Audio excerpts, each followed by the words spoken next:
Westpac boss Brian Hartzer will have a lot to reflect on in coming weeks. Extraordinary allegations these of money laundering. He leaves a trail of wreckage behind him. Westpac has dominated the headlines recently, but many Aussies have been left scratching their heads about the current scandal engulfing the banking giant.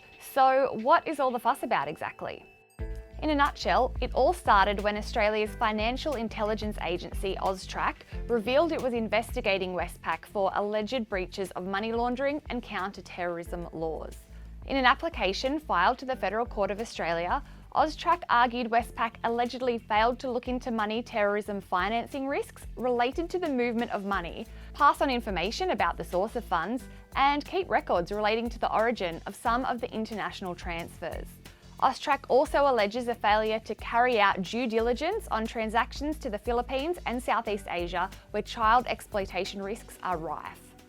The furor did not die down, even after the Westpac board apologised unreservedly, and there was immediate speculation the bank's boss, Brian Hartzer, would be forced out as a result. But for days he clung on and seemed determined to ride out the storm. But according to an explosive report by The Australian, Mr. Hartzer was seemingly more concerned about appearances than the accusations against the bank, with the sources claiming he argued the average Aussie wasn't overly concerned with the story, so we don't need to overcook this. He also allegedly discussed ways of deflecting attention, and an email was later sent around to staff informing them that the annual Christmas party had been cancelled over fears it would attract more negative press to have staff whooping it up with alcohol. It wasn't enough to save him, and it has since been revealed Mr. Hartzer will stand down within days, but not without pocketing a nice golden handshake on the way out. The embattled CEO will walk away with a whopping $2.7 million, the equivalent to 12 months' pay.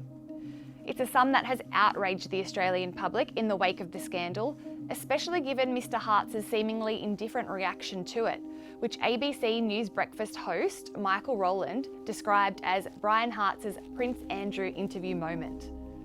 After the damning Royal Commission into the banking sector last year, the notoriously dodgy behaviour of Australia's banks was finally exposed. But at the time, it seemed like the institutions and the powerful people who run them had gotten away with it. But now it seems like D-Day has finally arrived, and time will tell if more banking heads will roll.